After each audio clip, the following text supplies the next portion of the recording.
Great seeing you back for devotions. Okay, we're talking about working hard all week long. Now, I know you lazy people don't want to listen to this, but all you hardworking people, you keep tuned in with me. Did you know there is Work Like a Dog Day? I felt bad I missed it.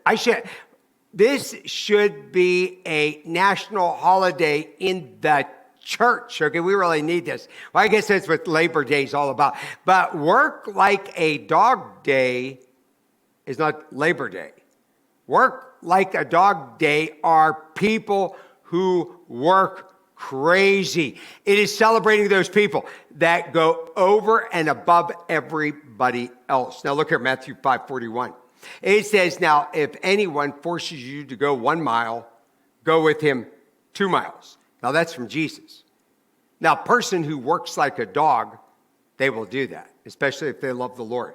So when they're asked to do something on the job, or they have customers that they serve and they sign contracts with and they do for them, every time your customer adds on a little bit, listen to me, you give them a little free stuff.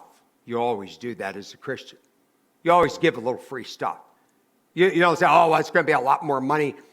Okay, now if they're asking for a lot, I understand. But give them why? Because you're a Christian. Because you always go the extra mile. You do things other employees are not willing to do. Okay, so working hard is hard. So some people think, why work hard? No, they're good workers, but they don't work hard. People who work hard will take away from other people the nasty jobs that nobody else wants to do. They'll say, don't worry, I'll take care of it. They don't want to take care of it, but they're hard workers because working hard is hard. Look at Proverbs 10:4. A slack hand, that's a lazy hand, causes poverty.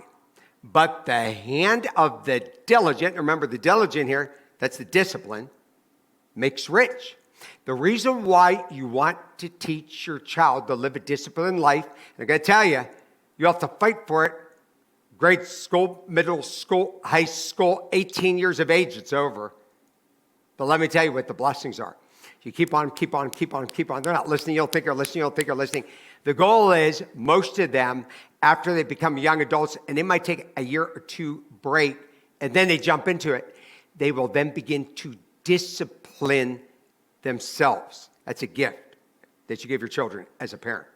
That's why you discipline. We're talking about making them do things they don't want to do. Make them complete things. Do a good job. Okay, but it says they'll bring you all sorts of money. The reason why most people are poor, a little laziness there. They were married to a lazy person. Look at Psalms 128, verse 2. You shall eat the fruit of the labor of your hands. I like that. God says, I want you to work hard, and then I want you to be blessed to enjoy some of the things which you now have. He said, you shall be blessed, and it shall be well with you. I like that too. My wife and I, we raised all those 6 kids, so I had to work 2 jobs. So I would work a little extra so I could put away that we could go on a nice vacation every year and some other nice things we wanted to do. But then I'd stop it there. But we had, for years and years, had to drive down to Florida. I would drive 24 hours with 6 kids singing and laughing and fighting in the van. I loved it. I loved the back end. I had a horrible family I came from, so I thought that yelling, screaming, that chaos was a gift from God. And so we had a lot of fun. But then there was something in my heart, there was some satisfaction that God had blessed the hard work I did, my wife and I, that we could do that. Okay, that's not being prideful. That's what God wants you to have. Now, working hard allows us to tithe. So I remember I didn't make enough money, and I was the pastor of the church. I picked up part-time jobs, then I picked up extra hours just so I could tithe, because I want God's blessing upon me. We can give the missions. Working hard, you can give the missions. Look, Psalms 28:2. He said, you're going to eat the fruit of the labor of your hands. Do you see this? It comes up over and over again. You shall be blessed, and it shall be well with you. God says, you're going to have a good life. Listen, all things are possible. Okay, here it is. Last statement I have. I hope you go through my devotions. You ought to write down these verses and write down these statements and hang them up somewhere. Okay, this is a good one. The big secret in life is that there is no big secret. Whatever your goal, you can get there if you're willing to work.